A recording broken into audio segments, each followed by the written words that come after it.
Hello बच्चों, आइए देखते हैं प्रश्न। कह रहा है कि 8 प्रेक्षणों के समांतर माध्य और प्रसरण क्रमशः 9 और 9.25 है। यदि उनमें से 6 प्रेक्षण 4, 6, 7, 8, 12, 13 है तो शेष 2 प्रेक्षण ज्ञात कीजिए। तो चलिए इसको हल करते हैं। सबसे पहले हम क्या करेंगे, यहाँ पे मुख्य अवधारणा लिखेंगे। मुख्य अवधारणा, तो ये क्या होगा इस प्रश्न के लिए? तो यहाँ पे जो प्रसरण का सूत्र होता है, प्रसरण ये होता है आपका 1/n सिग्मा सिग्मा एक्स आई का वर्ग, और ये होता है आई 1 से लेकर n तक, और माइनस क्या होता है, ये होता है माध्य x बार का वर्ग होता है।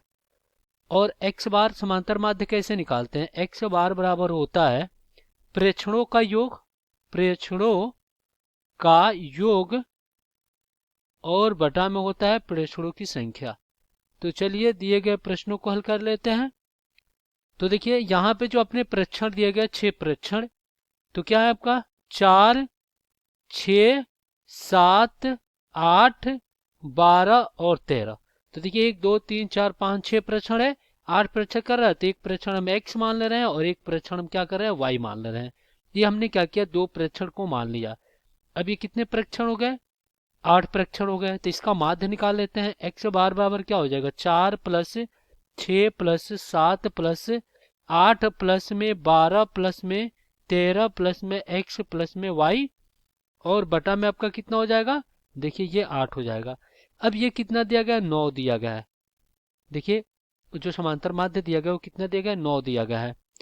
अब यहाँ पे 9, और देखिए इसको हम जोड़ लेते हैं तो कितना हो जाएगा, ये हो जाएगा 10, 7, 17, 17, 8 कितना हो जाएगा 25, 25 और ये 25 कितना हो जाएगा, 50 हो जाएगा। तो 50 प्लस x प्लस में y और बटा में कितना 8, तो 8 9 72 हो जाएगा। तो x प्लस वाई बराबर 72 और माइनस 50, तो x प्लस वाई जो निकल कर आया वो कितना आ गया, 22। ये समीकरण 1 बना लिया हम यहाँ पे। अब हम क्या करेंगे, यहाँ पे प्रसरण लगाएंगे। प्रसरण का सूत्र तो हो जाएगा प्रसरण, प्रसरण बराबर क्या होता है 1/n सिग्मा, ये क्या हो जाएगा, ये हो जाएगा i 1 से लेकर कहाँ तक, 8 तक, क्योंकि 8 संख्या है। और ये कितना हो जाएगा, तो अब हम क्या करते हैं, प्रसरण निकालते हैं। प्रसरण बराबर ये हो जाएगा सिग्मा, यहाँ पे i 1 से लेकर कहाँ तक, 8 तक, और ये हो जाएगा 1/8, और गुणे में कितना हो जाएगा, और यहाँ पे क्या हो जाएगा एक्स आई का वर्ग। तो चलिए हम क्या करते हैं, इनको हल कर लेते हैं। ये दिया गया 9.25 बराबर में 1/8, और कोष्टक में क्या हो जाएगा, देखिए 4 का वर्ग हो जाएगा, प्लस 6 का वर्ग, प्लस 7 का वर्ग, प्लस में 8 का वर्ग, प्लस में क्या हो जाएगा ये 12 का वर्ग, और प्लस में 13 का वर्ग, और फिर प्लस x का वर्ग, और प्लस में y का वर्ग। ये हो गया। और फिर एक चीज देखिए, माइनस क्या रहेगा, माइनस आपका x बार का वर्ग, ये होता है। तो अब x बार का वर्ग यानी x बार कितना है आपका, प्रश्न में दिया गया 9, तो 9 का वर्ग हो गया। तो यहाँ पे हो जाएगा 9.25, और फिर प्लस 99 कितना हो गया 81, बराबर में कितना हो जाएगा, ये हो जाएगा 16 प्लस 36 और प्लस 49 प्लस ये कितना हो जाएगा 64 प्लस 144 प्लस 169, और प्लस x का वर्ग प्लस y का वर्ग, और बटा में क्या हो जाएगा, बटा में हो जाएगा आपके पास 8। अब इनका योग करते हैं तो ये हो जाएगा 90.25 गुणे में कितना हो जाएगा 8, और बराबर में ये हो जाएगा आपके पास 478, और प्लस में क्या हो जाएगा x का वर्ग प्लस में कितना y का वर्ग। अब इनका गुणा करेंगे तो 722 हो जाएगा। तो ये हो जाएगा आपके पास x का वर्ग प्लस y का वर्ग बराबर 722 माइनस 400 कितना हो जाएगा, 478 हो जाएगा। अब यहाँ पे कितना हो गया, x का वर्ग प्लस y का वर्ग बराबर, अगर हम इनको घटाते हैं तो कितना प्राप्त होगा, 242। तो चलिए ये हो जाएगा आपके पास 242। अब यहाँ पे हम क्या करते हैं, देखिए समीकरण 1 क्या था, ये था x प्लस वाई बराबर 22।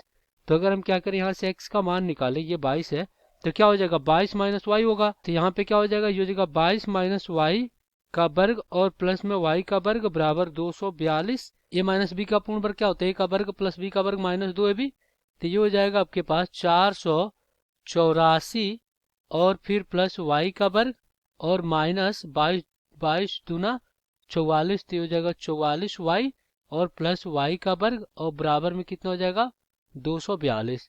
तो यहाँ पे कितना हो जाएगा, ये हो जाएगा 2 वाई का वर्ग और 2 वाई का वर्ग और माइनस कितना हो जाएगा, ये हो जाएगा 44 वाई और देखिए 242 को इसमें से घटाएंगे, यहाँ पे घटाएंगे तो हो जाएगा आपके पास 242। तो ये हो जाएगा प्लस 242 बराबर 0।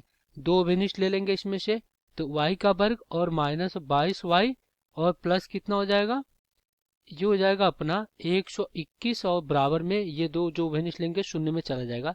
अब हम इसका गुणनखंड करेंगे, तो गुणनखंड किसका करेंगे, y का वर्ग माइनस 22y और प्लस में 121 बराबर 0। तो प्रथम पद का गुणा आखिरी पद से कर देंगे तो 121 y का वर्ग। अब इसको इस प्रकार दो भागों में तोड़ेंगे, गुणा करने पे तो इतना आ जाए, योग करने पे माइनस 22y आ जाए।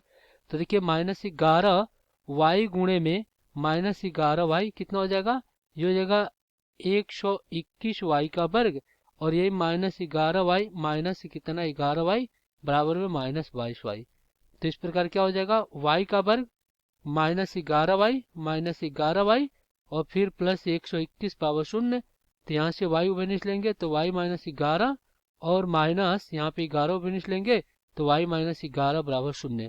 तो यहाँ से क्या हो जाएगा y माइनस 11 और फिर y माइनस कितना हो जाएगा 11 बराबर 0। तो यहाँ से y के दो मान आ रहे हैं 11 और फिर यहाँ पे क्या आ रहा है y का मान, यहाँ से कितना आ जाएगा 11 आ जाएगा। तो इस प्रकार y के मान कितने हो जाएंगे 11 हो जाएंगे क्योंकि ये समान ही है। अब हमें x का मान ज्ञात करना है, तो देखिए यहाँ पे x पावर क्या था 22 माइनस वाई, तो x पावर कितना हो जाएगा 22 और माइनस 11 करेंगे तो x का मान कितना आ जाएगा 11 आ जाएगा। तो यहाँ पे शेष दो प्रेक्षण की अगर बात करें तो प्रेक्षण ये हो जाएगा x बराबर 11 और y बराबर 11। तो यही हो जाएंगे आपका उत्तर। आशा करते हैं बच्चों ये प्रश्न आपको समझ में आया होगा। धन्यवाद।